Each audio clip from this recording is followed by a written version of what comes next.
What is up, everyone? And welcome back to another episode of Red Carpets and Ring Lights.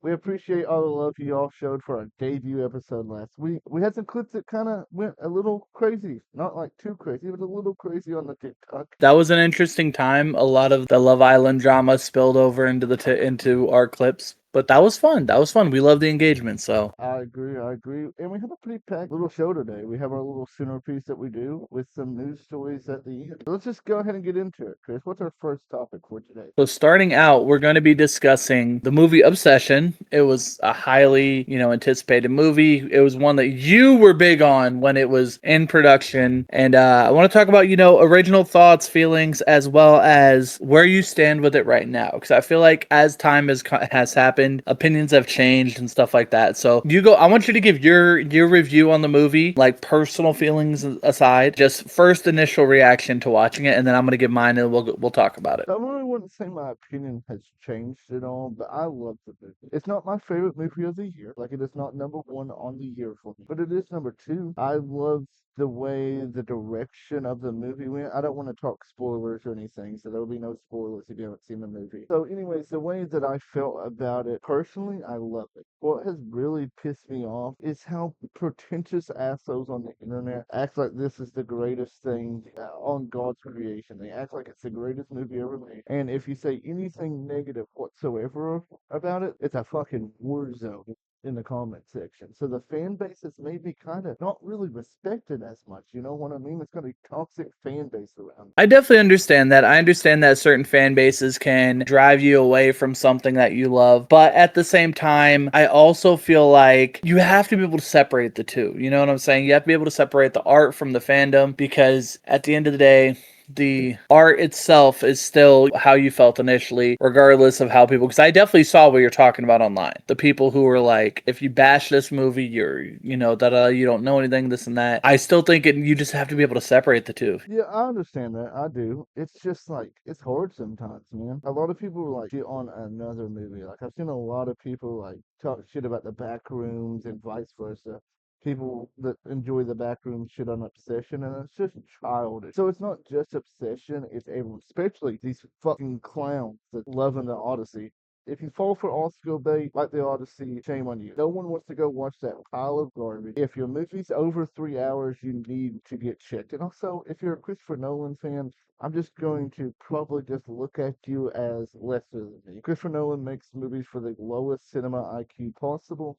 Fuck the Odyssey, fuck Christopher Nolan, and if you like the Odyssey, fuck you too. Controversy creates Sad casting. thing about that is my oldest son really wants to see The Odyssey, but not for the director or the actors. It's because he read the book in school last year, so but like I feel like that's different. But on the subject of Obsession, I want to give my thoughts on it because I didn't post a review about it. I loved it personally. I went in there with mid expectations just because you never know with indie horror films if they're gonna be great or if they're gonna flop. And I feel like too often they are not as good as they're hyped up to be. Too many people give all of that extra grace because it's an indie film. And we've talked about that where we give an independent film a little bit of leeway because it's indie made, And with this being, I believe, the highest grossing independent horror movie in the box office in the first week. It's technically Blair Witch, but fuck the Blair Witch. Agreed. But yeah, I think that, for me, it exceeded my expectations.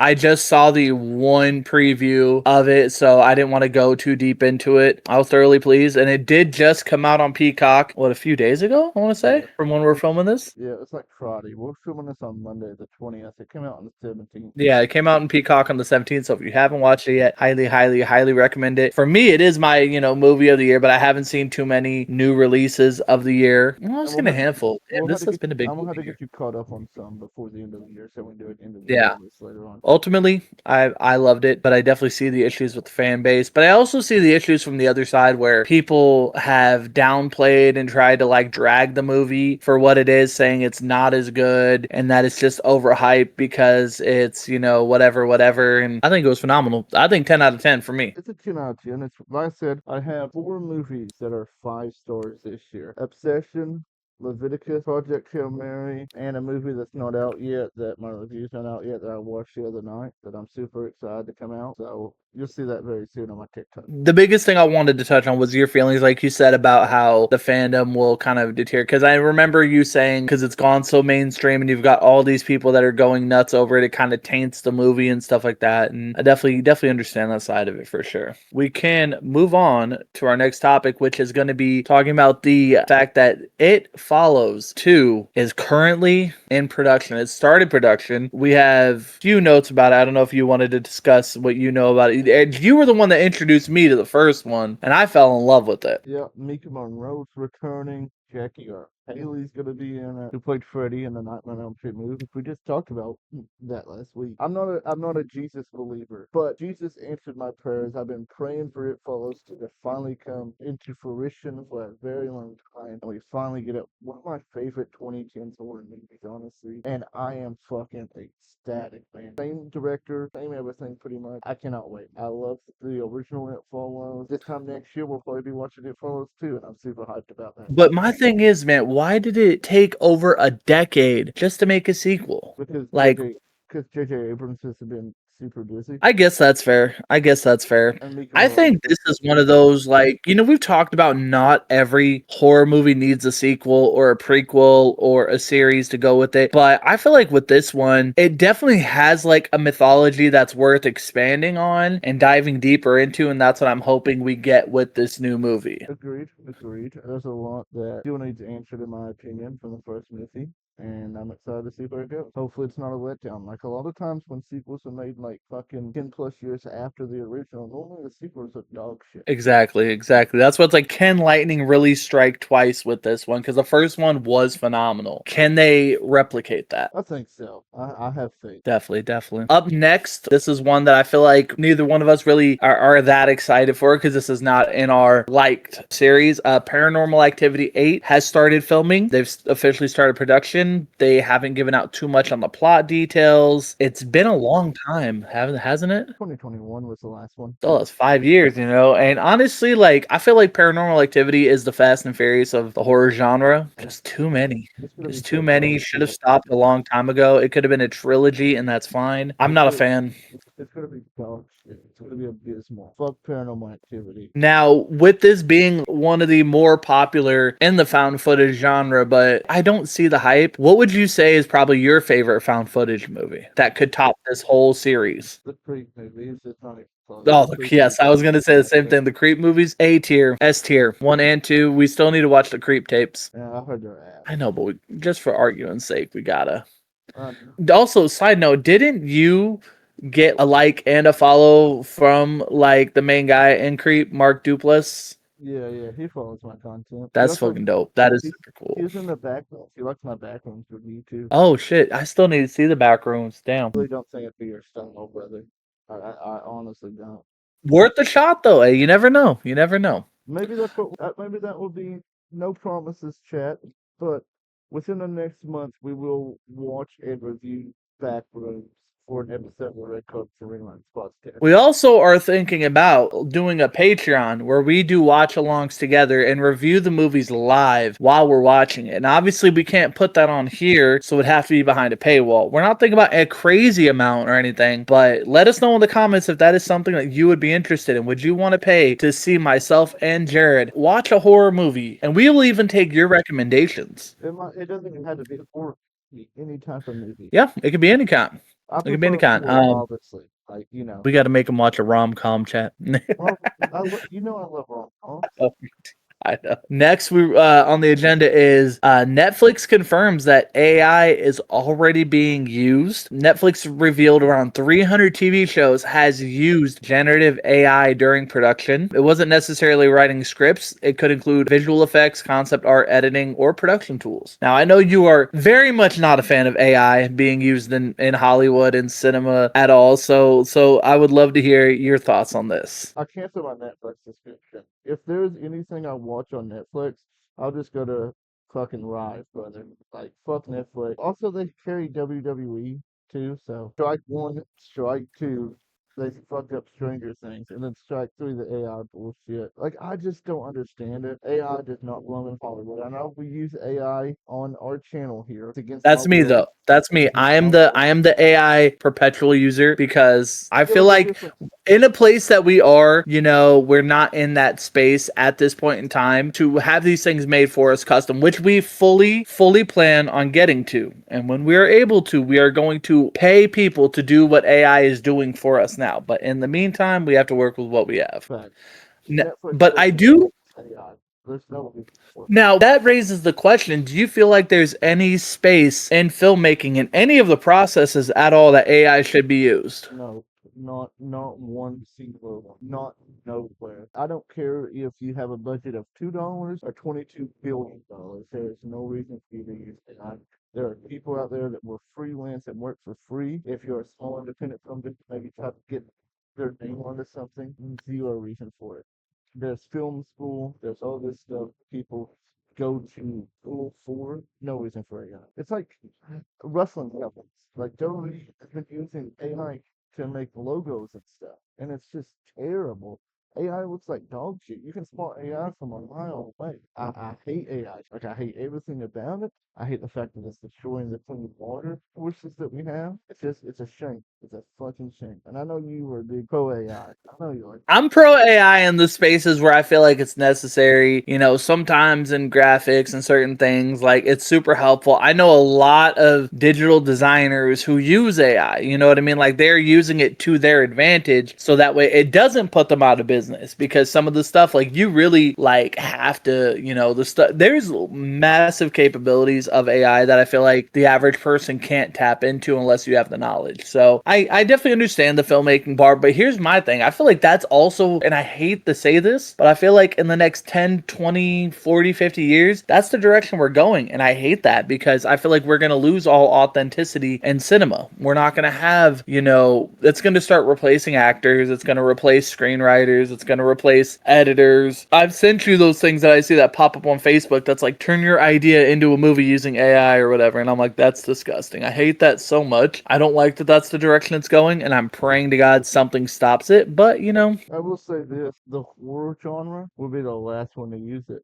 in my opinion. I'd be very curious about that to know. Yeah. Because out of all like these like quote unquote like genres, horror is the most liberal out of them all. Liberal is more left is more doesn't use AI as much as like I don't mean to bring up politics, but you don't want to be like Yeah. horror's very political and like horror's always been about fuck the mate. You know what I mean? Like all these Yeah. other ones, it's always been like especially war movies are very like propaganda based films, Horror's always been, what? Fuck the pedos. They're always the ones that get fucked up at the end of the day. It's very political, and I think the horror genre will be the next genre to use AI, honestly, as, you know, Yeah.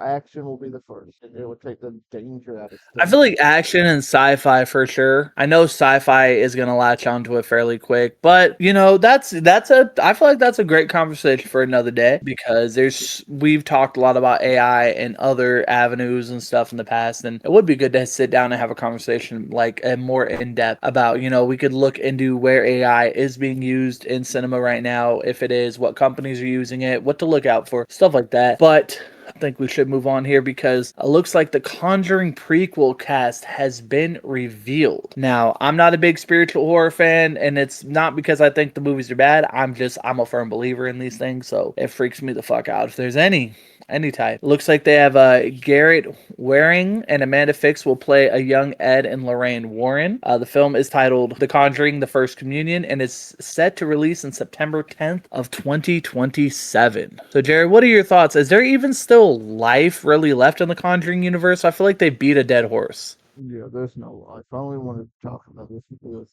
of the Garrett guy. He played the warden's son. The warden's son in the Long Walk. So he done so good in the Long Walk. I'm excited to see it. Oh, he's phenomenal. Okay, yeah, I like his acting. He's very dry, but like there's so much range, I feel like. It's just weird. Again, I feel like it's another paranormal activity things. This next one kind of threw me off. There's a cartoon cat movie coming from TriStar Pictures. They're developing. Cartoon cat originated as an internet horror creation by Trevor Henderson. It's another creepypasta style character making its jump to Hollywood. I feel like we're seeing a lot of that lately. You know what I It's mean? all off the Especially with success of things Backrooms. like Backrooms is huge. Backrooms started as like art, like concept art posted on like on the blog sites or something like that. That's why another reason it's not more. I wanted to bring this up more, not along the lines of we're getting cartoon cat stuff. Well, yeah, but off the success of Backrooms, we're gonna get more like creepy pasta movies. I probably didn't pronounce that right.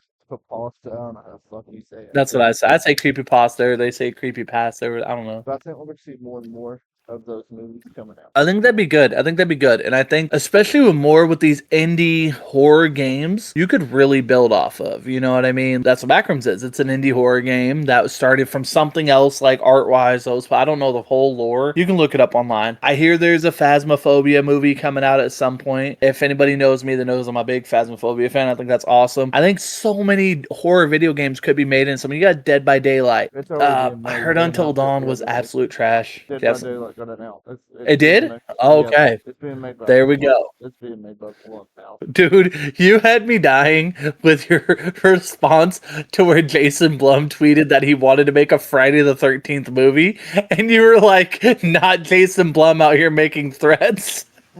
Dude, I hate that motherfucker. I hate his shitty Oh my movies. god. I want to dive so deep into that. I want to so bad. So we're going to a future episode. I love these things because it inspires stuff for the next time because we're gonna have these videos where we're talking about the news. We're gonna have these videos where we're doing reviews. We're gonna have these videos where we're talking about our personal opinions on things, and that is one of them. Jumping out of the horror aspect side of it for a minute, Princess and the Frog is getting a live action. Princess Tiana is getting a live action movie. Disney is developing a live action adaptation centered around Princess Tiana. Looks like Coleman Domingo will co-write the screenplay. It follows Disney's continued push into live action remakes. Now, some of them I'm a big Disney fan. We know this. I watched a lot of the live actions. Some of them are great.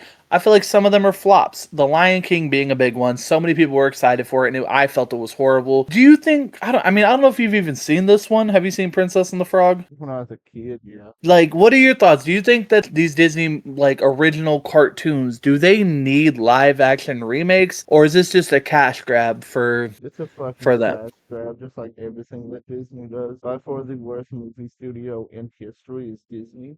I respect nothing they've done lately. Disney has not had a banger since like Finding Nemo or Cars in 2006. I don't know, man. Coco came out between there and now, so I don't know. I don't know, but I get it. I get it. I definitely feel like the live action remakes are just kind of like I don't know. It's not But also, necessary. I also love Coleman Domingo, so That's fair. That's fair. I think it's just a cash grab for them. But jumping back into the horror side, Jennifer's Body 2 looks like it's being remade. Megan Fox is reportedly returning for the sequel. I know you have to be excited for that. Jennifer's Body is one of the ones that you rant and rave about. I mean, there's been nothing officially confirmed of like release dates or yet, but Amanda Seyfried's coming back too, is what I've heard. Comes to love that. I love that. I love that. It is great. It's so good and I love seeing it happen, but why does it take so long, man? Like so many of these cult classics, like I feel like to be fair though, right after Jennifer's Body came out, Transformers came out, so she just like blew up. yeah, and she was busy for a long time. But I mean, I don't know. Yeah, I get that. I get that. I think the only way it works is if both of them return. You know what I mean? We need Megan Fox and Amanda Seyfried. I don't know if it works without one or the other. That's just my thoughts. I'm hyped though, super fucking hyped. Like you said,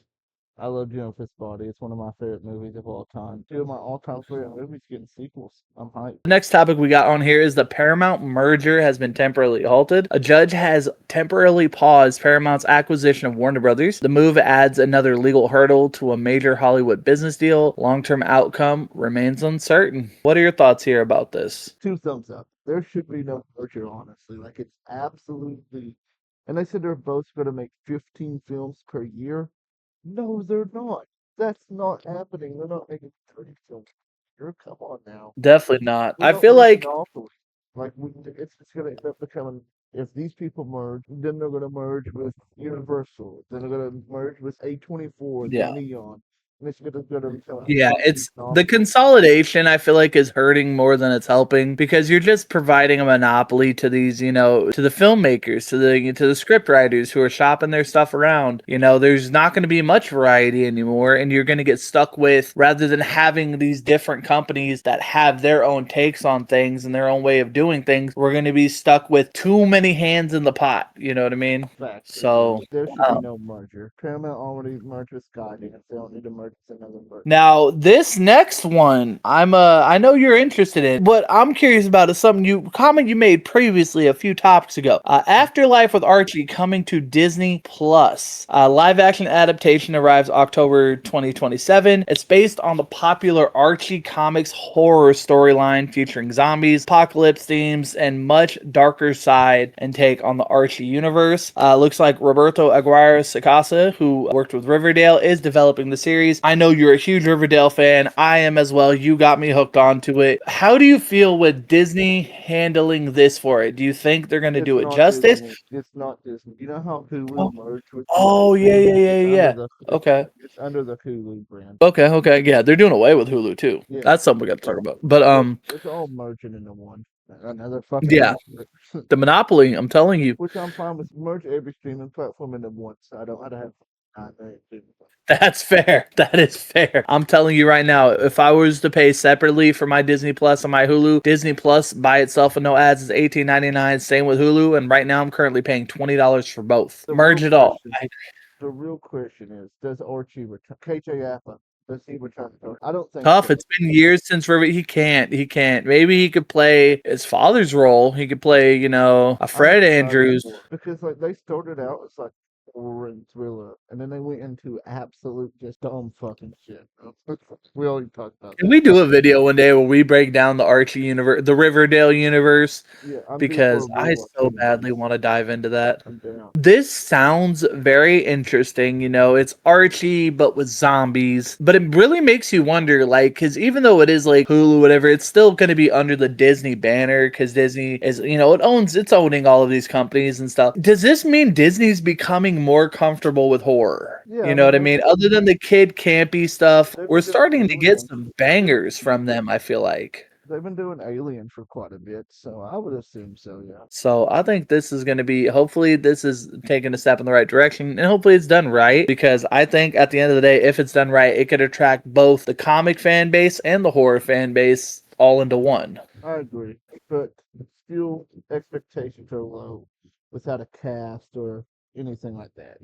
Yeah, exactly. And I would be very interested to see some of the original Riverdale cast make cameos in roles that would feel like from the comics that we maybe are familiar with from Riverdale. I think that's gonna do it for us. Honestly, I was going to this say, I'm episode. pretty sure that is everything. Thank you guys for watching our second episode of the revamped Red Carpets and Ring Lights. As always, I'm just Chris alongside the Jared Holmes. We have changed our release days to Thursdays. We will be Make sure releasing you every fuck. Thursday.